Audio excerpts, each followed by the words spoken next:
Are y'all ready then? I don't know how many y'alls I'm referring to, but... Alright, so, who here is ready to build Bridget, Yo-Yo Master, Trans Icon, Bridget? Who is ready to build her in D&D? Okay, so, our goals for Bridget. First off, Yo!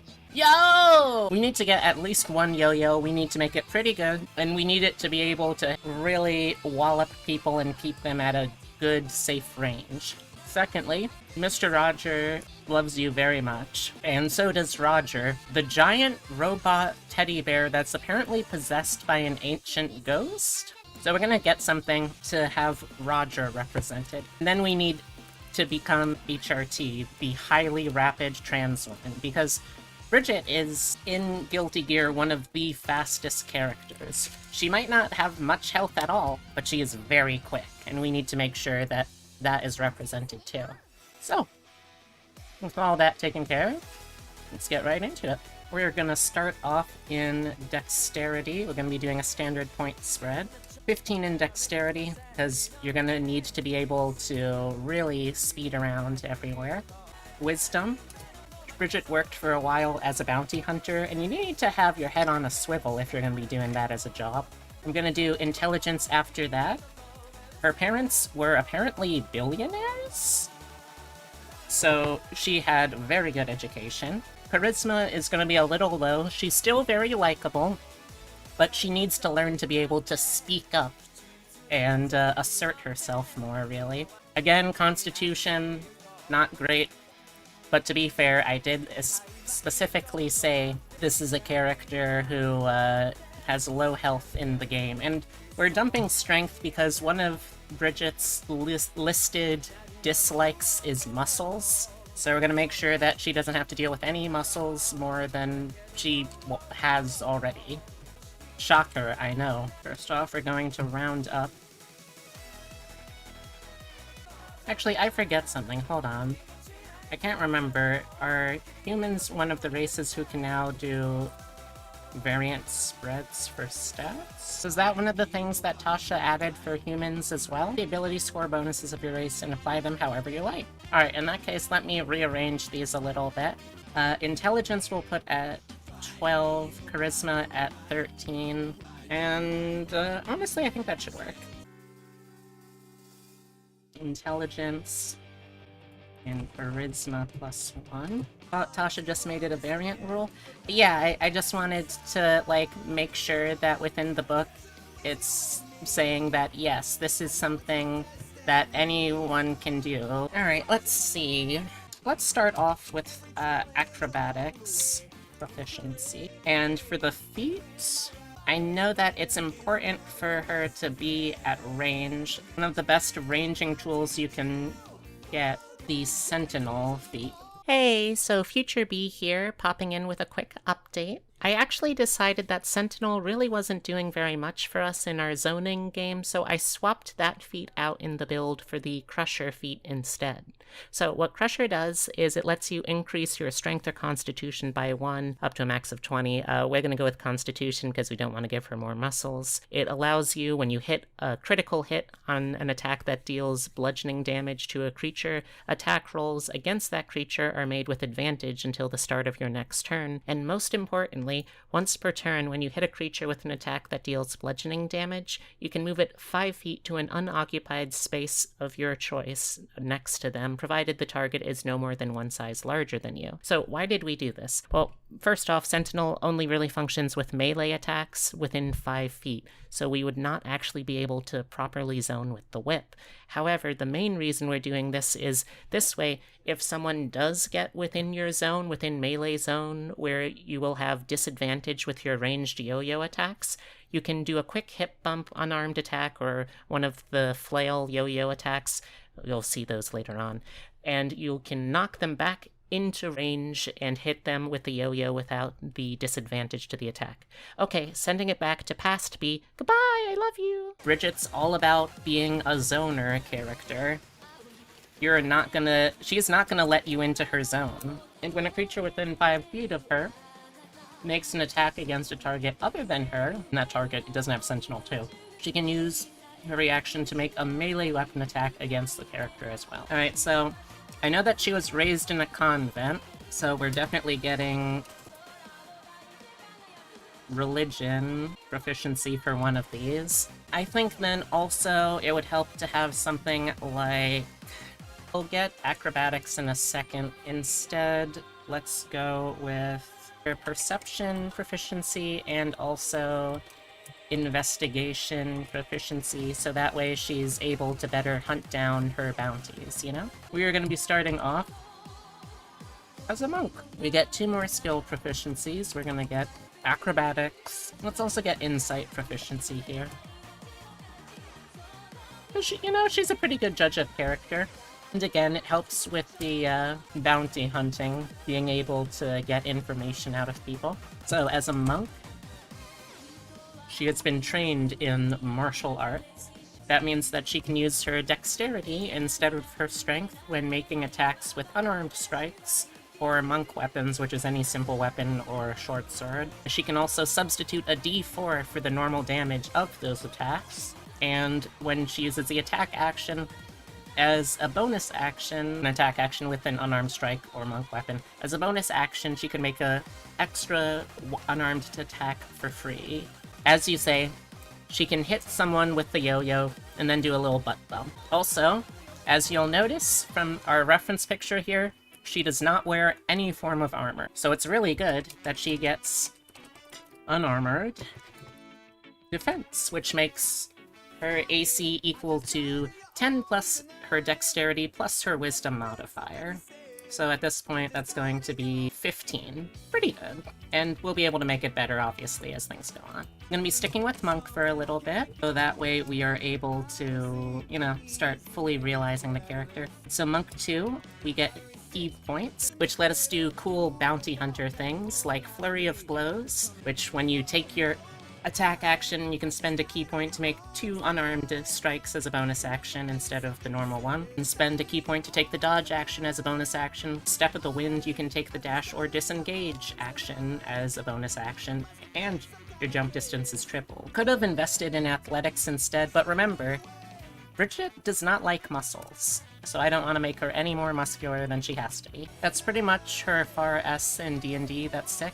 Nice. Also, we get unarmored movement, which at this level gives you an extra 10 feet, of movement speed. And again, as long as you're unarmored, you'll get this, and it will keep going up as we go further along in the class. At Monk 3, when someone throws a projectile at her, she learns how to cat's cradle that motherfucker with deflect missiles. That allows you, as a reaction, to reduce the damage you would take from a ranged weapon attack by 1d10 plus your dex mod plus your monk level. And if you reduce it to 0, you can catch the missile, if it's small enough to hold, and spend a key point to make a ranged attack to throw it right back. So basically think of this as her being able to parry and then punish their overextension with, you know, hitting them with a yo-yo. Also, we get our monastic tradition, and in order to master the use of the yo-yo, which is kind of a weird weapon as far as things go, we are going to be going with the Way of the Kensei. So, when you pick Way of the Kensei, you get, for starts, Kensei weapons, which are 2 weapons, 1 ranged, 1 melee, and they can be any sort of weapons, as long as they don't have the heavier special property, and those are now, for the sake of your class features, monk weapons. For this one, I'm going to say that we will get the whip, because although the main damaging part of Bridget's yo-yo is the head, which I don't think is, like, sharp or anything, whip is the only finesse-based weapon that has reach. Otherwise, we would have to use something heavy, which we can't because monk. And as for the ranged weapon, we are going to, although technically we already have proficiency with it, we're just going to make it official and get the boomerang.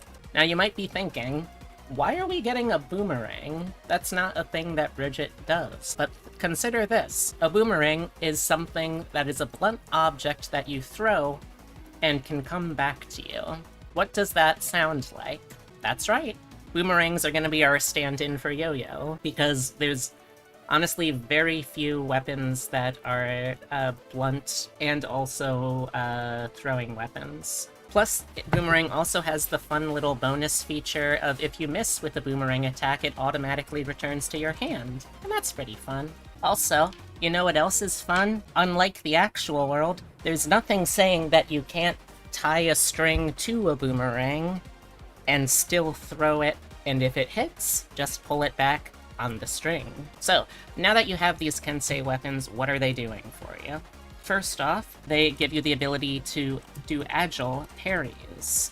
Agile parry means that as long as you, or if you make an unarmed strike as part of the attack action on the turn that you're holding a Kensei weapon, you get a +2 bonus to your AC until the start of your next turn. Also, you can make Kensei's shots. Kensei shots means that bonus action on your turn, you can make ranged attacks with your Kensei weapon, do an extra d4 of the weapon's damage type. So now those yo-yo boomerangs are 2d4 damage. And you also get Way of the Brush.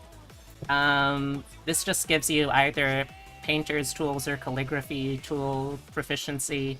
I'm gonna say probably calligraphy tool because, like, monasteries make illuminated manuscripts. Maybe they taught her to have really nice calligraphy. We'll work with it. Key-empowered. You get the ability to make key-empowered strikes, which allow you to spend a key point to make one attack with an unarmed weapon or monk weapon as a bonus action. So basically, if you want to, instead of hit someone with a melee unarmed strike, you can use the key-fueled attack ability to instead get an extra bonus attack with one of your Kensei weapons. Now we're sticking out one more level of Monk for now. Don't worry, we'll be back. Monk 4, we get our first ASI, which obviously is what I want. Technically, we'll have options for stat spreads, but we're gonna focus on dexterity for now, since that also gives her the benefit of the unarmored defense. You get 2 more fun key features. You get Slow Fall, which allows you to reduce any falling damage you take by an amount 5 times your monk level, so at this level that would be 20. That means that you can fall a distance of... you can fall 30 feet without taking any harm, period. Since we're not going to be focusing too much on her HP, you also get the ability to do Quickened Healing, which lets you spend 2 key points to roll your martial arts die and regain a number of HP points equal to the number you roll plus your proficiency bonus. Alright, so now that we've got our monk set up, we also need to make sure that she gets all kinds of wonderful toys to play with, and for that, we are going to do some multi-classing into Artificer. So as an Artificer, she gets the ability to create magical tinkerings, which are little flavor effects. You can imbue messages, images, sounds, scents into mundane objects. It's basically prestidigitation, but focused in on a single object instead. If you want, I'm not saying you have to, but if you want, and your DM has rules for it, you can learn how to gun. So obviously, Bridget in canon does not have a gun. In fact, I don't think anyone does right now, except the weirdo, happy, crazy dude, or whatever his name is. But if you want,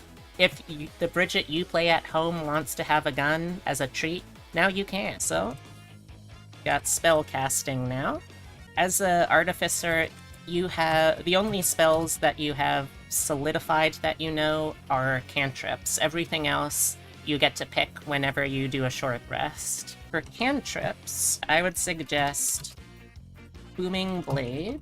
So, Booming Blade lets you make a melee attack against something, a creature within 5 feet of you. On the hit, the creature takes the normal amount of damage, and if they move 5 feet or more before the start of your next turn, they take an additional d8 thunder damage. So again, you can use this as a way that you can create space, you can zone.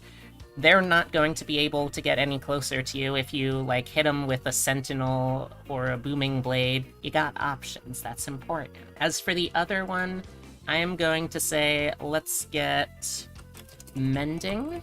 It'll become more important later, but for now, it just lets you patch together a single break or tear over the course of a minute.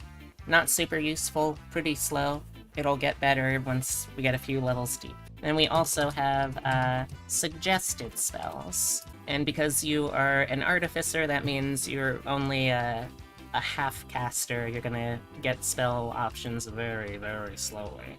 The first spell, though, that I would suggest is Catapult. Catapult lets you take an item that weighs 1 to 5 pounds, say the head of a yo-yo, and that object flies in a straight line 90 feet a direction you choose before falling to the ground. Any object or creature it would strike, or any creature it would strike has to make a dex save, and on a failed save, it hits them and deals 3d8 bludgeoning damage. So again, we've got a very, very long distance yo-yo at this point. You basically have a yo-yo that is potentially 90 feet long, which is wild, I think, and pretty fantastic.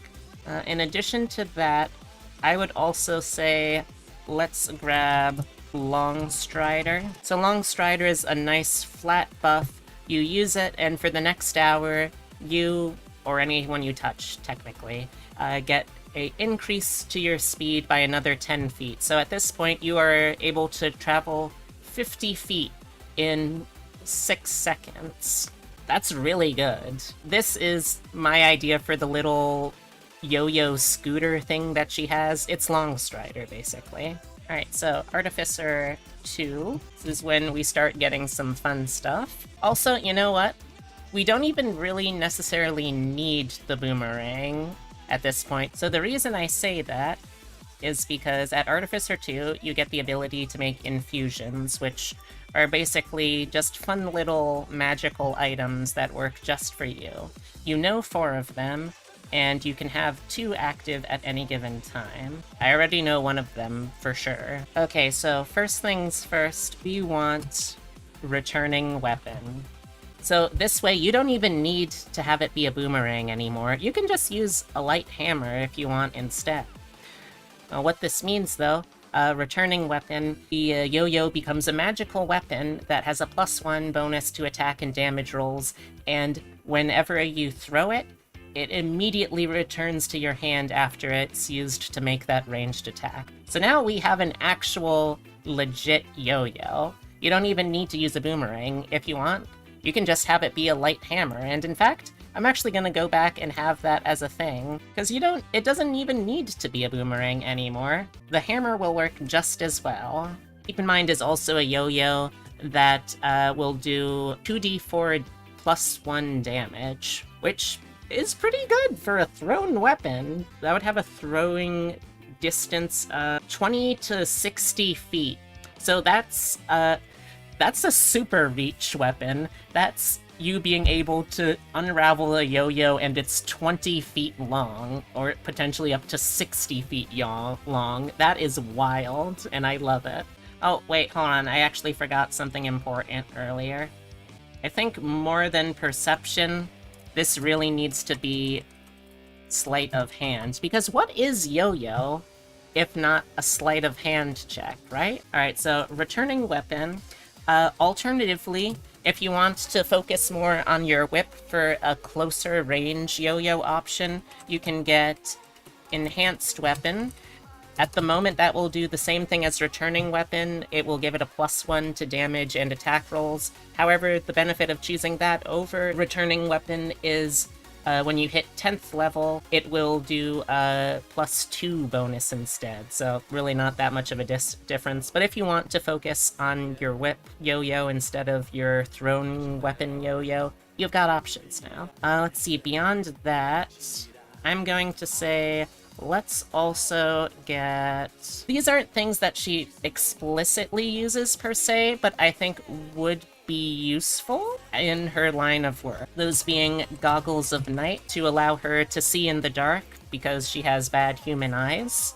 And also Sending Stones, so that way you can have a heartfelt conversation with the Director of Absolute Defense about your gender identity, and he doesn't necessarily have to follow you all around through 8 different fights. Artificer 3, Sir Specialist.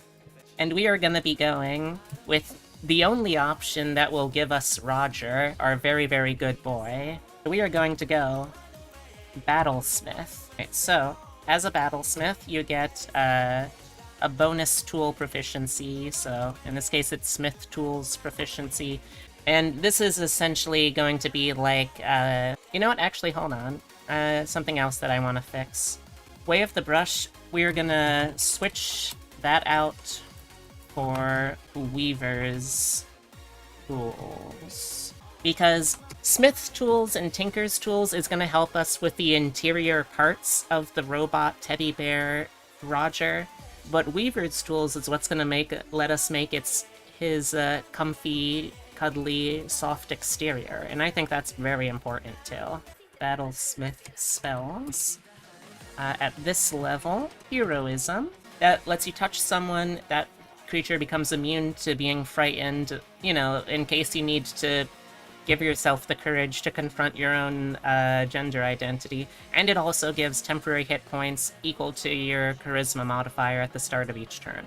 Then you also get Shield, which, I mean, guarding is a thing in Guilty Gear. Shield is basically that. It lets you add +5 to your AC as a reaction till the start of your next turn. Unless it's a ranged weapon attack, this is probably a better use of your reaction. Or unless you can make a sentinel attack, because that would also be very good. Alright, so you also are battle ready, which is a bunch of stuff that we don't care about. It gives us proficiency with all martial weapons, and when you make an attack with a magic weapon, you can use your intelligence mod instead of strength or dexterity. Our strength is abysmal, and our dexterity is just gonna be our best attack stat, so ignore that stuff, we don't need it. More importantly though, this is when we get our Steel Defender, Roger. So the Steel Defender has a stat block all of its own. You can look it up, it's very easy to find. Basically, it is a construct that will follow your lead, it will follow your orders. It shares your initiative count going right after, but the only action it can take on its own is the dodge action. However, you can use your bonus action if you want to tell Roger to do something else. For instance, if you want Roger to punch the shit out of someone, or to grapple them so they can't get any closer to you. Also, if Roger gets hurt, you can cast the Mending spell on him to give him, or to regain 2d6 hit points for him. Also at this point, you get the right tool for the job. That basically just allows you to magically create any set of artisan's tools that you might need, as long as you have thieves' tools or some other form of artisan's tools already. It's a not magical byproduct, the tools, but it is a magical process. Though that said, you could also probably make a decent amount of quick cash. This doesn't sound in character for Bridget, by making things with this magic ability, and since when you use the ability again, the previous tools disappear and, you know, just repeat as necessary. It's kind of a scuzzy thing, and I don't think she would do it, but if you want to at home, that's an option, I guess. Okay, so Artificer 4, we are capping out our dexterity at this point. Now your dexterity is capped out. That means that also your unarmored defense is currently 17. Pretty good. Or to ride a fire motorbike into the enemy? Yes. Believe it or not, Rosaru, we will get something for that later on. I kid you not. You get one more first level spell slot, so that's nice, at least. Alright, so at this point, we're gonna kind of bounce between the two classes for a little bit. First off, Monk 5. This gives us a extra attack, so now When we make an attack, we can make a second attack, and then because we're a monk, make a third attack, or alternatively make 2 more attacks. Monks can do a lot of attacks. It's kind of fun. And keep in mind, if you're using your yo-yo, these are all doing a little more damage now, because now that you are level 5 as a monk, martial arts die bumps up to a d6. So that means that now you are doing d6 plus 1d4 plus 1 damage with your yo-yos. But you know what? I think that sounds pretty good. It's almost like a combo. Exactly. It's almost like I planned this. Also, you get at this level the ability to hit someone so hard that they are stunned. This is an ability that whenever you hit someone with a melee weapon attack, you can spend a key point, and they have to do a Constitution saving throw, or they get stunned till the end of your next turn. That's a really vicious ability. A stunned creature can't move, has 0 speed, can barely speak, automatically fails strength and dexterity saving throws, and most importantly, attack rolls against them have advantage. Exactly! I know, right? It's almost like I'm kinda good at these now. So, that means that with your yo-yo, if you use your whip version of the yo-yo, you can still stun someone from 10 feet away from them. Use the stunning strike first, then your second attack and your bonus action attack both have advantage to hit. It's a really nasty combo, and I love it. But that's not all, because Monk 5 gets a ton of stuff. For example, you also get focused aim. That means that you can spend anywhere from 1 to 3 key points to increase an attack roll by 2 for each of the key points, so up to plus 6 to hit, turning a lot of potential misses into certain hits. And actually that's all you get at level 5, but that's still a ton, so I feel pretty good about it. I'm trying to, at this point, make these builds in a way that, like, by level 10, they feel pretty much whole and what the finished build would be about, but we're also going to try and still build it out to 20, obviously. Monk 6. This is another good level for monks. First off, you have key-empowered strikes. This means that your unarmed strikes count as magical for the sake of overcoming resistance and immunity to non-magical attacks and damage. That actually brings up an interesting question for me. Hold on. This isn't going to be something that we'll be doing in this build, but I am curious as to how this works exactly. So, okay, so unarmed strikes are I don't think that is a weapon attack by definition. I'm gonna double check though, because again, this isn't something that this build will take advantage of, but I think that might mean there's a funny little trick here. Okay, yeah, it's a melee attack. Sadly, it's a melee attack, not a melee weapon attack, because if it was a melee weapon attack, because you have the battle ready ability, that means that you could have used your intelligence modifier as a monk instead. At this point, we're about halfway through Bridget's build, but already I think most of the features that we're looking for are pretty much there. So to run through real quick, Variant Human, Monk 1, 2, 3 to get the Way of the Kensei subclass, Whip and Light Hammer for our Kensei weapons. Carrying on from there, a little more in Monk, we jump over to Artificer. At second level, we get Returning Weapon, which we can apply on our Light Hammer Kensei weapons. So now, when you throw them, it immediately comes back to you. Presto, we got ourselves a yo-yo. Carrying on from there, in order to get Roger, our bear companion, we go Battlesmith. He's going to be our Steel Defender. And then we jumped back over to Monk to get more busted stuff, and now you're pretty much caught up. Oh, okay, so at 6th level, you can choose an additional type of weapon to be a Kensei weapon. I'm gonna say that, oh, you know what else could be considered like a yo-yo? A flail. At that point, it would be doing a d8 of damage, much better than your normal yo-yo. So you've got your Light Hammer yo-yo for keeping enemies at range, you've got your Whip yo-yo for mid-range, and if they get super close to you, you've got the Flail yo-yo to just really focus on damage output.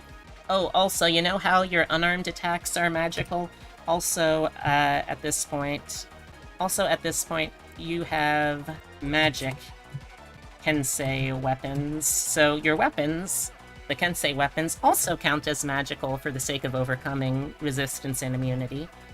And you also get the ability to make deft strikes. That means that you can spend 1 key point to cause the weapon to do extra damage equal to your martial arts die. So that means that if you're using the light hammer version, it is doing 1d6 plus 1d4 plus 1, 2d6 plus 5 plus d4 plus 1 damage for the longest distance yo-yos. For the melee whip yo-yo, let's see, that would be d6, 2d6, plus d4, plus 1, plus 5.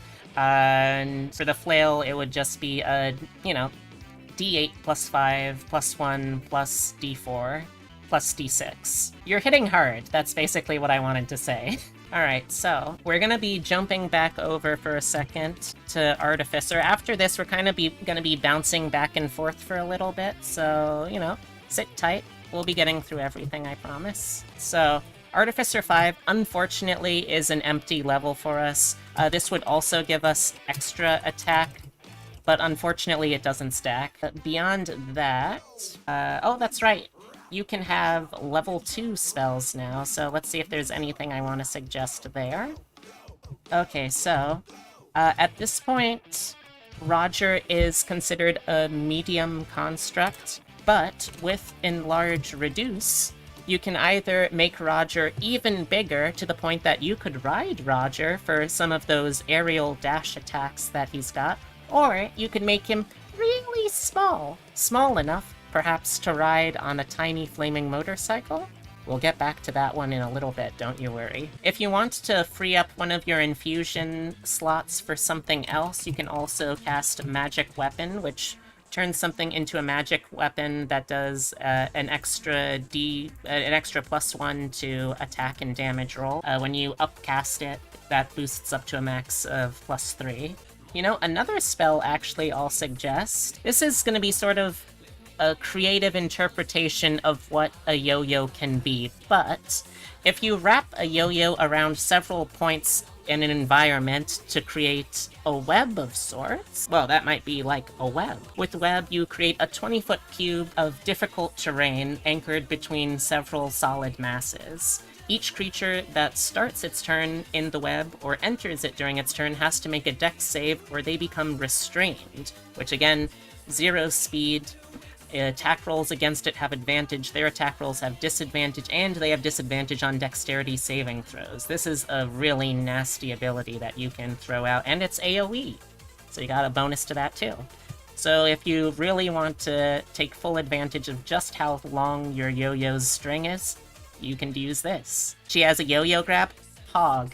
I'm a genius. I managed to do these things without even knowing all the details. Let's go. Let's frickin' go. Artificer 6. First off, you get Tool Expertise. That just means that any skill check that you make that uses one of the tools that you're proficient with, you double your proficiency bonus for. In addition to that, yes, you get to know 2 more infusions, you get to have 1 more active, and there's a few more options we've got here, so let's see what we want. I'm gonna suggest, let's get Gloves of Thievery. So Gloves of Thievery, they're an invisible pair of gloves while you're wearing them that give you a +5 bonus to sleight of hand checks and checks made to pick locks. Those are things that would be pretty useful for a bounty hunter to have, and also remember, sleight of hand checks is probably going to be more accurate for using a yo-yo than something like performance checks. You're going to be that much better at using yo-yos for their intended purpose too. I know that that's not a huge deal, I just think that's a fun detail. In addition to that, I'm going to say let's also make one of the hoodies that she wears into a Cloak of Elven Kind.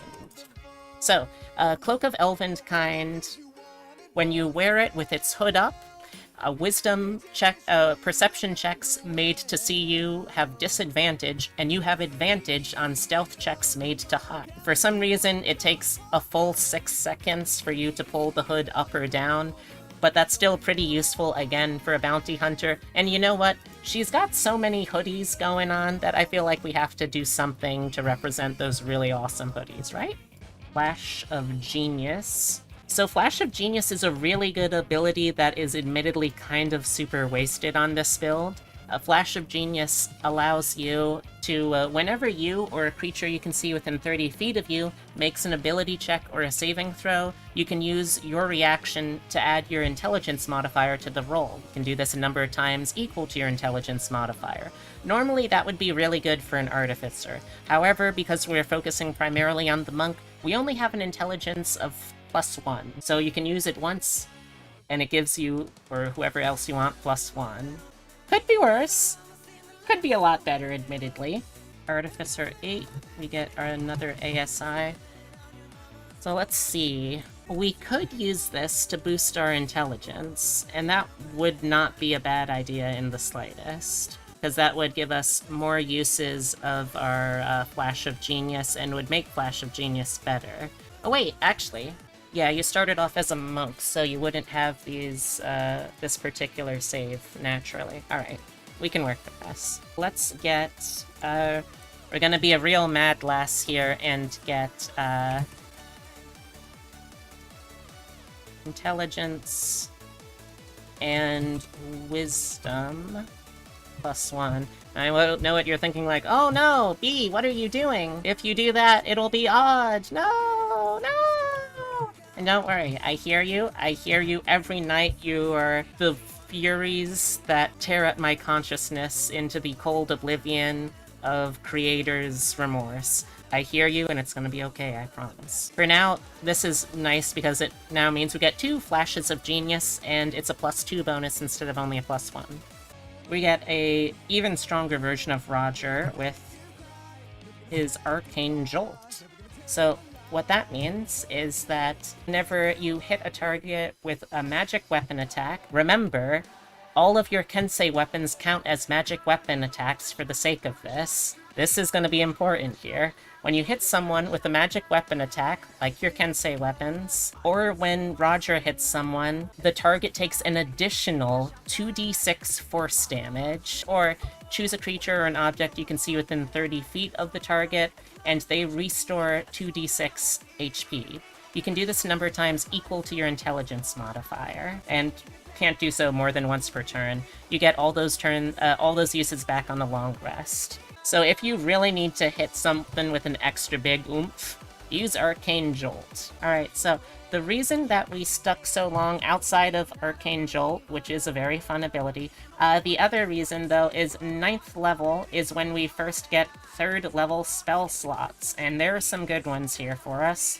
Alright, so the first one that I want to take note of, Haste. Remember how Bridget is super, super fast, like one of the fastest characters in the whole game? Haste is what's going to help you get there. It is one of your best friends. Haste makes it so for the next minute, as long as you maintain concentration, you get double speed, so that is 100-foot distance in 6 seconds at this point, +2 bonus to your AC, advantage on dexterity saving throws, and an additional action you can use to attack, dash, disengage, hide, or use an object. Keep in mind, when the spell ends, you can't move or take actions until after the next turn.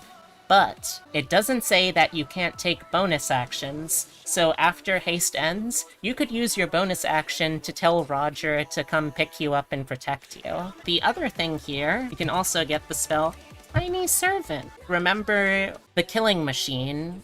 Me and My Killing Machine, the Return of the Killing Machine, that move, remember that? So, Tiny Servant. You touch a tiny, non-magical object. That object comes to life, sprouting limbs if necessary, becoming a creature under your control for the next 8 hours. As a bonus action, you can tell them what to do as long as they're within 120 feet, and it will try its best to keep doing that for as long as it can. You can use this to bring a toy motorcycle to life. You could even have Roger shrunk down to ride on that toy motorcycle. You can have Roger riding on that toy motorcycle. I mean, I don't know what else to say. It's how you get a tiny little teddy bear friend that rides a flaming motorcycle. There it is. We got it. Okay, so now that we've gotten that, we're gonna take a little break from Artificer. Okay, so at Monk 7, we get Evasion. That makes it so, if you'd be subjected to a dexterity saving throw effect, that would normally let you take half damage if you succeed on the dexterity saving throw. Instead, you take no damage if you succeed on the dex save, and only half if you fail. Also, you get Stillness of Mind. That allows you, as your action, to end an effect that is making you charmed or frightened. It's almost like you just went through an entire 8-fight-long story arc and realized that you're not afraid of embracing your identity anymore. You did it. Congrats. One other thing that we got at Monk 6. Armored movement is now plus 15 extra feet of movement. So in actuality, let's see, that would be... oh gosh. That would be, before dashing, 45 feet of movement, which you can double with haste to be 90 feet. If you need to, you can dash with Step of the Wind to do 180 feet in, again, 6 seconds. I cannot stress how fast this is. And we're not even building just someone focused on being fast. This is just a fun little third goal for us. So you know what's almost as good as being able to immediately end the effects of being frightened? Not being frightened in the first place. So instead of our ASI, we are going to get the Resilient feat. That makes it so we pick one stat. In our case, we are picking Wisdom. We get +1 to that stat, and we also become proficient in saving throws with it. Wisdom is the stat that's most used for things like being charmed, being paralyzed, being stunned, being frightened. You've accepted your true self, and that has given you the proficiency in Wisdom saving throws. Also, it, just as a fun aside, makes your AC plus 18, and that's pretty good, I think. Unarmored movement improvement. That means that when you're moving, as long as you keep moving, you can move across liquids or up vertical surfaces without falling. She's a real monk. Overcome the fear of yourself to overcome the fear of others. Exactly. See, you get it. Quickly take a look at what options we could get if we we finished up with Artificer over Monk. So if we stop with Monk a little short of what we were going to do, here's what we would miss out on. And chat, I want you to tell me what you think in terms of overall what would be better for the character. Because again, I've done research, but I am not as intimately familiar with Bridget as some of y'all might be. If we go to 11th level of Monk, we get the ability to sharpen the blade, which allows us to spend up to 3 key points to make our Kensei weapons get a +3 bonus to hit and damage rolls for the next minute. That would be the 11th feature there. Also, Kensei Monk martial arts damage would bump from a D6 up to a D8. That's if we go Monk. If we go Artificer, even just one more level in Artificer, we get the ability to give her a Cloak of Protection, which is an even better hoodie, or a hoodie that she wears over her hoodie. And we could also get Headband of Intellect, which would make her intelligence score 19, meaning that she would have a +4 her Flash of Geniuses. She could use that 4 times. She could do Arcane Jolt 4 times per long rest. What do y'all think would be better, chat? The first is in line with Strive's high-ass damage numbers, but the second is closer to her lore. Or her as a character. Okay, so the second is more in character for her, is what you're saying? So at Artificer 10, we become Magic Item Adept. That means that you can attune up to 4 magical items to yourself at once, and if you craft a magical item of common or uncommon rarity, it takes you a quarter the time and half as much money. It's more for flavor than anything else, to be honest. Also, you learn 2 more infusions and can have 1 more active. Maybe you could make a massive handcuff you wear around your waist.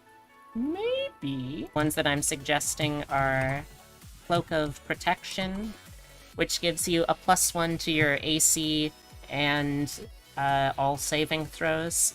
That means we are gonna be pretty close to rounding up with an AC of 19. That is an even stronger and more powerful hoodie. Also, the Headband of Intellect, which makes it so her intelligence is functionally 19. That means, again, she can use Arcane Jolt 4 times for each time 2d6 extra force damage or 2d6 HP regained. You can use Flash of Genius 4 times for a +4 to any ability check or saving throw you or anyone else you see within 30 feet of you makes.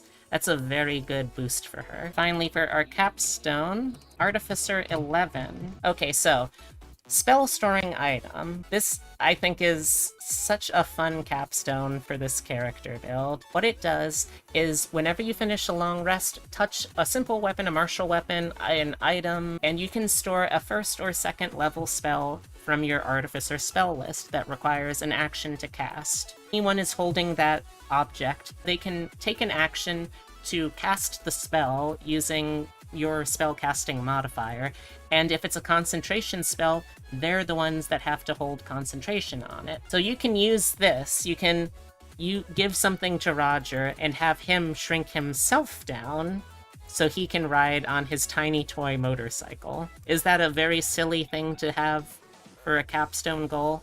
Absolutely. Is it fun?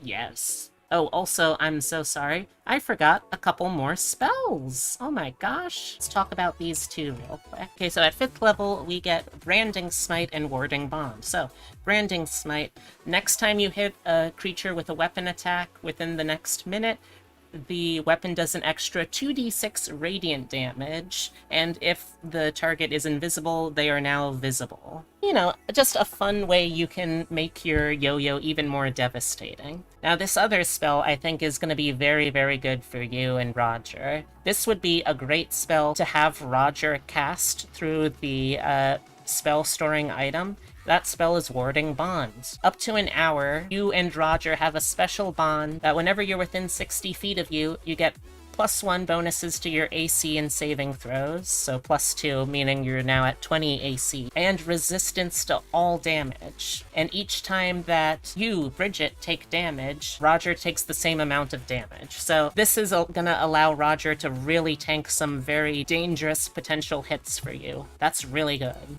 I think this would also make for potentially a really good super, but let me explain.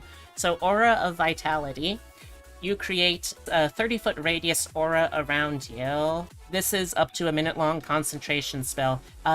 While you have this aura up, you can, as a bonus action, cause any one creature within the aura, including yourself, to regain 2d6 hit points. You can just keep doing this. You can just keep regaining HP like this. It's a really solid healing spell. The other one I think could make for a really nice super. So, you throw a non-magical weapon or a piece of non-magical ammunition, and then a huge cone of identical weapons shoot outwards, and every creature within a 60-foot cone has to succeed on a dexterity saving throw or take 3d8 damage on a failed save. So this is more for AoE. In Guilty Gear, you only ever really do one-on-one fights, but obviously D&D doesn't really follow those rules, so if you need to just throw a horrifying hail of yo-yos at someone, use Conjure Barrage. Level 11, you get another cantrip too. Honestly, I'm gonna go with yet another option for a yo-yo, Magic Stone. You touch small rocks, but I mean, I'm sure your DM would allow these to be, again, yo-yos. You throw or hurl them. If they're thrown, they have a 60-foot range, and you can also give these magic yo-yo rocks to other people. So these magic yo-yo rocks do bludgeoning damage of 1d6 plus your spellcasting mod, so +4. Yeah, it's just a way that you can create more magic yo-yos. The fun part is you can give other people magic yo-yos too. Okay, so let's talk pros and cons. So, pros, you've got range. Like, you are able to completely shut people down at huge ranges. You can hit them from anywhere from, you can hit them up to 60 feet away with magical weapons. That, let's see, these would still do, let's see, if you're using an upcasted magic weapon, +2 from that, +5 from the modifier, +6 so far. Or if you want to not use the returning weapon, you could boost that up a little higher. And that's 1 attack, which you can then make 4 of those a turn. Any of those 4 attacks, one of them gets the benefits of the extra 2d6 force damage. Point is, you can lock someone down and you can deal consistent damage because you don't have to worry about any sort of resistances. You've got options for this, and also, because you have Roger, you have the ability to essentially be 2 characters when you fight. And there's a lot of really fun tactics that you can use here with Roger. As long as you have a bonus action to command him, keeping in mind that Roger can also functionally have a 2nd level or a 1st level spell stored that he can cast for you at will, and if it's concentration, you get to have 2 of those up at the same time. Ain't that fun? So yeah, you've got options there. Okay, as for cons, you're squishy. You have a D8, which, you know, it's not the worst hit die, but you also have no constitution modifier, so it's not looking great in terms of raw HP output. You only get 1 bonus action a turn, and you have to decide, with that bonus action, okay, do I want to make an unarmed attack? Do I want to have Roger make an attack? Do I want to dash, disengage? Do I want to dodge? Do I want... You've got so many options for bonus action, and sadly you do only have the 1 bonus action each turn that you actually get to do. You also have a lot of resources to manage, which isn't strictly speaking a con, but it is a lot to think about. You have to think at any given point, how many key points do I have? What are the infusions I have available? How many spell slots? How many arcane jolts? How many flashes of genius? There's so many things that you've got to make sure you're keeping track of. You're gonna need that 19 intelligence just to be able to navigate through all those. But overall, I think this is a really solid character. To be honest, I didn't think that we were going to build a character that would be this solid. And honestly, I actually kind of want to kind of ignore the whip part altogether and just focus on the ranged part, because there's a lot of really fun stuff in this going on. And I mean, thanks to Artificer and Monk, as long as you're able to balance out those stats, you can do surprisingly well. I think this was a very big success, but what do y'all think?